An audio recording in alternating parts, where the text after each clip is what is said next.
Лошадь – это наша жизнь. Без лошади мы себя не представляем. Это наши традиции, обычаи, но это средство существования. Поэтому испокон веков наши предки как бы культивировали лошадь, всегда, значит, этим гордились и всегда приумножали количество лошадей. В самые трудные времена не только Якутии, но и всей нашей страны якутская лошадь всегда помогала. В царские времена при помощи якутской лошади осваивали Сибирь, Дальний Восток. В годы Великой Отечественной войны якутская лошадь тоже помогала, внесла свою лепту победы.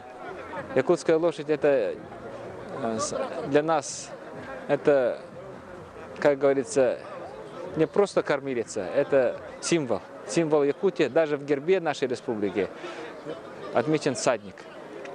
Об этом все знают, и это говорит о многом.